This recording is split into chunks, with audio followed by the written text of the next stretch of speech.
বুদ্ধ পূজা আমরা কেন করি? বুদ্ধকে কেন আমরা পূজা করি? কি প্রয়োজন বুদ্ধকে পূজা করার? তো বর্তমানে বৌদ্ধ পূজা নিয়ে আপনি যদি দেখেন, বৌদ্ধ সমাজের বিভিন্ন স্থানে বিভিন্ন পরিস্থিতিগুলো হচ্ছে। কোনো কোনো জায়গায় বৌদ্ধকে পূজা করতে করতে আবার সেই পূজাগুলো খাওয়ারও ব্যবস্থা শুরু হয়ে গেছে। পূজা করবেন আবার পরে খেতে পারবেন। আবার কোনো কোনো স্থানে দেখবেন বৌদ্ধ মরে গিয়ে বৌদ্ধ খান না ইয়ে নপসই বৌদ্ধ পূজা নগর ইয়ে নয়, ঠিক না? মানে বৌদ্ধ সমাজের আমরা ছোট্ট একটি জনগোষ্ঠী চট্টগ্রামে জুড়ে আছি। আমরা কিছু কিছু জনগোষ্ঠীর মধ্যে এমন কিছু প্রচলন চলে আসছে যে বৌদ্ধ পূজা অপচয়। আবার কিছু কিছু জনগোষ্ঠী বৌদ্ধ পূজা করতে পারবেন, সবকিছু করতে পারবেন, আবার সেগুলো খেতে পারবেন। আবার কিছু কিছু জনগোষ্ঠী না, আদিকাল থেকে আমরা বৌদ্ধকে প্রদীপ সুগন্ধি স্বয়ং দিয়ে পূজা করছি, সেটা আমাদেরকে করতে হবে। তাহলে এই ক্ষেত্রে আমরা বিভিন্ন দলে বিভক্ত হয়ে যাচ্ছি এই বৌদ্ধ পূজাকে কেন্দ্র করে। কিন্তু এখন আমাদের চিন্তাধারা হচ্ছে আমরা কোন দিকে যাব এবং কোনটা সঠিক। আমি যেটা সেটা বলছি সঠিক নাকি অন্যান্য মতাদর্শে যারা বিশ্বাসী সেটা সঠিক? আমি আমার ব্যক্তিগত অভিমতগুলো পেশ করব, যা বুদ্ধের সময়কালীন থেকে হয়ে এসেছে। আমরা বুদ্ধের সময়কালীন ভিক্ষু সংঘ হতে চাই, আমরা বুদ্ধের সময়কালীন উপাসক উপাসিকার মতো হতে চাই। আমরা বর্তমানে কাউকে অনুকরণ করতে চাই না, আমরা চাই সারিপুত্র মহামগ্গুলায়ন বুদ্ধ ঋষিতে মহাশ্রাবকের মতো হতে। আমরা চাই বুদ্ধের সময়কালে যে সমস্ত মহা উপাসিকা বিশাখা, উৎপলবর্ণা, ভিক্ষুণী, এই যে অনাথ পিণ্ডিক শ্রেষ্ঠী রাজা বিম্বিসাল, অসুররাজ প্রসেনজিৎ, মল্লিকা দেবী,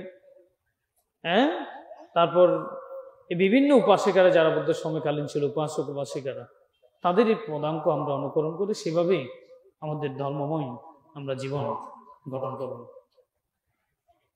তাহলে স্বধর্মের পূজারী উপাসক উপাসিকা এই বুদ্ধ নেই, বুদ্ধ পূজার প্রয়োজন নেই, ওনারা যুক্তি দেন কিরকম? যেমন বিভিন্ন অনলাইনে দেন, আবার বিভিন্ন ডাইরেক্ট বইপত্র, বিভিন্ন কলাম, এখন ত্রৈমাসিক, প্রতিমাসিক, 4 মাসিক, 1 বছরই, কোনো বছরই পত্রিকা বাইর করে, ম্যাগাজিন বাইর করে, ঠিক নেই। এই সমস্ত পত্রিকাগুলোর মধ্যে কথাগুলো আসছে।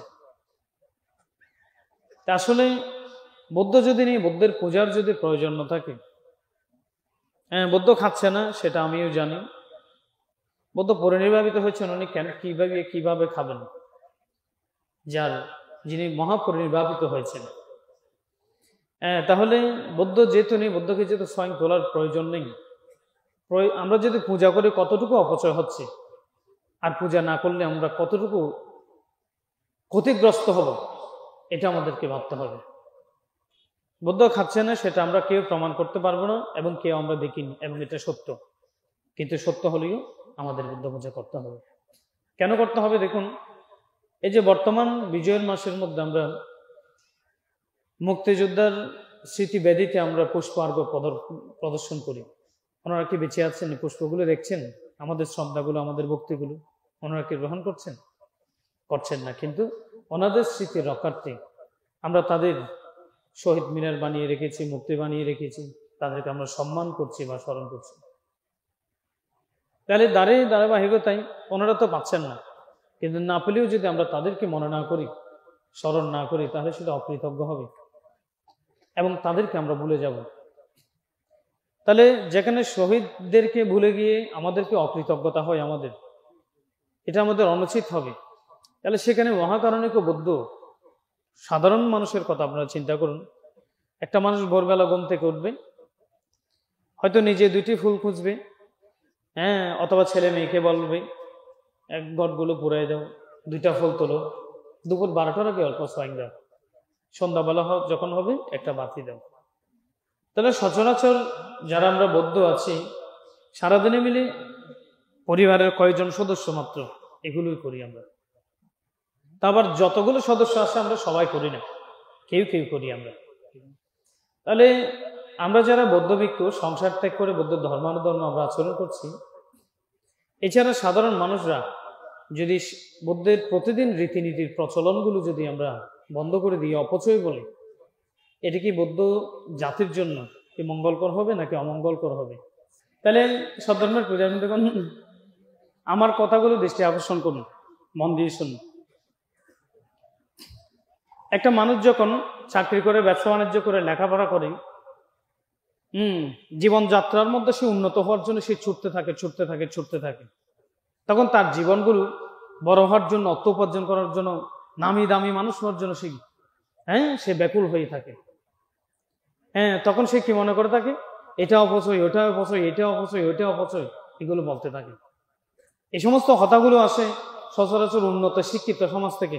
গরিব মানুষ, মধ্যবিত্ত মানুষের মুখ থেকে এগুলো কথা বের হয় না, কারণ তারা চিন্তা করে আমি ছোট মানুষ, আমার পূজার অর্ঘ আছে মাত্র এটা। কারণ তারা লেখাপড়া করতে করতে তাদের জীবনযাত্রা উন্নত হয়ে যায়, তো তারা হাই সোসাইটির মানুষ হয়ে যায়, তখন তারা ধর্মকে ভুল ব্যাখ্যা করে। তাহলে প্রত্যেকটা বাড়িতে যদি সকালবেলা পুষ্প দিয়া, প্রদীপ দিয়া, সুগন্ধি দিয়া বুদ্ধকে সামান্য স্বয়ং তোলা, বিকেলবেলা একটা প্রদীপ জ্বালানো যদি অপচয় হয়, তাহলে সারাদিন ব্যাপী কি কর্ম করে বুদ্ধকে আর স্মরণ করবে? দেখুন তো, আপনারা বলেন তো। আজই তুমি ব্যাগগুণ বন্ধ করে দিবেন। এমনকি বুদ্ধ যেহেতু নাই, তো বুদ্ধ ছবি কিনলে রাখতো, কি বলেন? বুদ্ধ যেহেতু নেই, বুদ্ধ ছবিও রাখানো দরকার আছে না? বুদ্ধ ছবিও রাখানো দরকার নেই। যেহেতু পূজার দরকার নেই, ছবিরও দরকার নেই, মুক্তিরও দরকার নেই, ঠিক না? মন্দিরেরও দরকার নাই। বুদ্ধ নাই আর মন্দির কিন্তু, কারণ এগুলো বৌদ্ধ মন্দির। কি মন্দির? আর যিনি বাঁধের এক্ষুনি কি বান্তার মন্দির হন দেয় না, বৌদ্ধ মন্দির হন দেয়, তো বুদ্ধ নাই, বুদ্ধর মন্দির কিনলে মাইন দেয়, বুদ্ধ মন্দিরের দরকার নেই। বুদ্ধ হই এনে মুখে হয়ে ঘরত বইটাই লইব, কেন হবে এরকম? ধর্মের কতটুকু আনুষ্ঠানিকতা রয়েছে, ধর্মের আচরণ করতে গেলে কতগুলো আনুষ্ঠানিকতা রয়েছে যেগুলো আমাদের জীবনের প্রয়োজন। যে পরিবেশগুলো আমাদেরকে ধার্মিক করতে বাধ্য করে, যে পরিবেশগুলো আমাদেরকে ধার্মিক করতে বাধ্য করে, পারিপার্শ্বিক পরিস্থিতিগুলো যদি না হয়, আপনার মনের মধ্যে ধর্মটা কখনো আসবে না। বুদ্ধকে বুদ্ধ পূজা করে যদি অপচয় হয়, উনি আরো কি যুক্তি দেন দেখুন। কিছুদিন আগে আমার এখানে একজন ডাক্তার দম্পতি আসলো, ওনার স্বামী MBBS ডাক্তার, উনিও অনার্স মাস্টার্স করেছেন। তখন ওনার স্ত্রী বলল, বান্তে আমাদের দুজনের মধ্যে ঝগড়া হয়। কেন হয়? যে আমার ডাক্তারবাবু বলছেন বুদ্ধ পূজা করতে, আমি বলছি না করতে। কেন? আপনি কেন বলছেন না করতে? তখন তিনি বললেন, বান্তে আমি যখন চট্টগ্রামের মন্দিরে যাই, বুদ্ধ পূজা তুলতে অনেকগুলো হয়ে যায়, সেগুলো ডাস্টবিনে ফেলে দেন। তখন আমি দেখি সেগুলো অপচয় হয়। তখন আপনি বলুন, বান্তে এটা কি অপচয়? আমি বললাম, হ্যাঁ অপচয়। তখন আমি ওনাকে প্রশ্ন করছি, যদি 100 জন মানুষ যদি সেখানে বুদ্ধ পূজা করে, এই 100 জন মানুষ মিলে সর্বোচ্চ 20 কেজি খাদ্য আমরা নষ্ট করেছি। সর্বোচ্চ 6 কেজি, 20 কেজি হবে না আরো। ধরেন সেখানে আমি চট্টগ্রাম বৌদ্ধ মন্দিরে ধরেন আমরা 500 জন লোক হলাম, 500 জন মিলে 25 কেজি বুদ্ধ পূজা আমরা কি করেছি? তুলেছি, তোলার পরে ডাস্টবিনে ফেলে দিয়েছি। তাহলে এই 500 জন মানুষের যখন সারাদিন খাওয়া দাওয়া করার পরে সন্ধ্যাবেলা অথবা পরের দিন সকালবেলা যেগুলো বাসি অন্য খাওয়া দাওয়া ফেলে দিবে, ব্যাগ গুণেরও গড়ের গুণ যদি মাফে, এটা কি 25 কেজি নাকি 100 কেজি কেজি?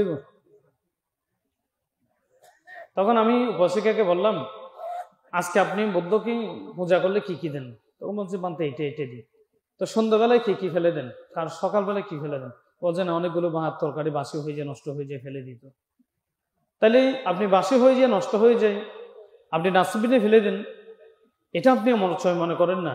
কিন্তু বুদ্ধকে একবার ওই পূজা অর্ঘ্য দিয়ে আমি বুদ্ধকে স্মরণ করছি, সেটা আপনি অপচয় মনে করছেন, ঠিক না? তাহলে আদৌ কি আপনার যুক্তিটি উচিত হচ্ছে? যদি আমরা বুদ্ধকে যদি কোনো উপকরণ না দিয়ে স্মরণ না করেন, মন থেকে শ্রদ্ধাটা আসবে? একটা উপলক্ষ থাকতে হবে, একটা উপকরণ লাগবে, যে বুদ্ধকে আমি স্মরণ করছি, আমি মনে করছি। যখন আমি বললাম, ধরেন আপনার সন্তান মারা গেল, আমি উপাসিকাকে বললাম, হঠাৎ আপনার সন্তান মারা গেল, আপনি কি করবেন? ছেলের স্মৃতি রক্ষার্থে বলছে তার একটা ছবি রাখবো। আর কি করবেন? মাঝে মধ্যে তার সামনে বাতি জ্বালাবো। আর কি করবেন? তার ব্যবহার যে একটা শার্ট প্যান্ট আমার সাথে রাখবো, আমার ছেলেটা মারা গেছে। আপনার স্বামী মারা গেলে ঠিক তাই, বাবা মারা গেলে ঠিকও তাই। তাহলে যেখানে মা বাবাকে স্মরণ করে রাখার জন্য তাদের ছবি, তাদের ব্যবহার্য বস্তু, এগুলো আমরা আমাদের সাথে রাখি, সেখানে মহাকারণিক বুদ্ধ যিনি ধর্মরাজ, যিনি মহাকারণিক, যিনি আমাদের পথ প্রদর্শক, ওনার কি কি রাখা উচিত আপনি চিন্তা করেন তো। ওনাকে স্মরণ করে রাখার জন্য, ছেলেকে স্মরণ করার জন্য, স্বামীকে স্মরণ করার জন্য, ভালোবাসার মানুষকে স্মরণ করার জন্য আমরা সাথে সাথে অনেক কিছু রাখি না? ও রাখুন না, এখন কে কে ফগাটো ছবি রাখে, ঠিক নয়? ফ্যাট ফুরিলে আঙ্গারাঙ্গের স্যারও মার মাই ভালোবাসি, হয় না? না হয়? তাহলে চিন্তা করেন, হ্যাঁ, একটা মানুষের চিন্তাধারা কতটুকু। একটা ভালোবাসার মানুষের একটা স্মৃতি সবসময় আমরা নিজের পকেটে, নিজের শরীরে, নিজের অংশে আমরা নিয়ে ঘুরে বেড়াই। কাপড় যেটা কাপড় পরেছি, এটা আমার ম্যারেজ ডেতে গিফট করেছেন, তার স্মৃতিগুলোকে বহন করছি আমি একটা স্বর্ণের চেইন দিয়েছি, আমি একটা আংটি দিয়েছি, আমি একটা ডায়েরি নিয়েছি, আমি একটা কলম নিয়েছি।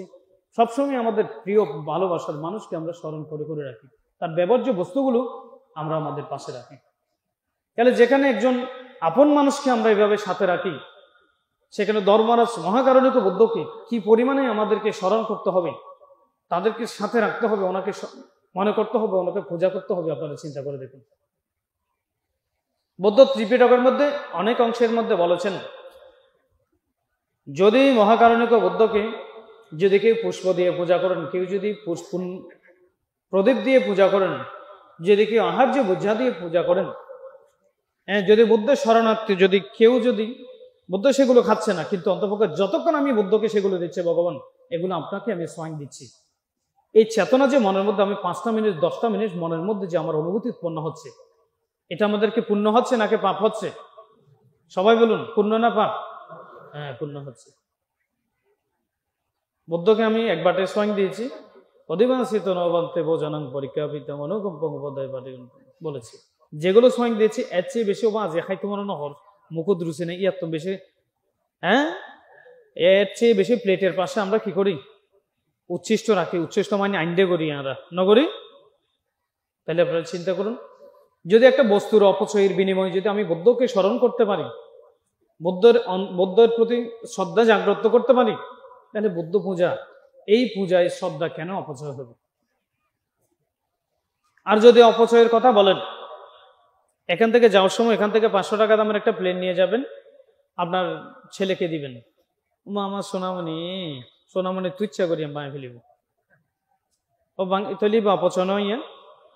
ছেলের ভালোবাসা ফাইবেলা সোনামণি গাড়ি বানিয়ে ফেলি 500 টিকি, ঠিক না? তাহলে এইভাবে কত ধরনের অপচয় আমরা করি। যারা বৌদ্ধ পূজাকে, বিভিন্ন উপকরণকে পূজা অপচয় বলে মনে করেন, আমি মনে করি তাদের জীবনে অনেক অপচয় আছে।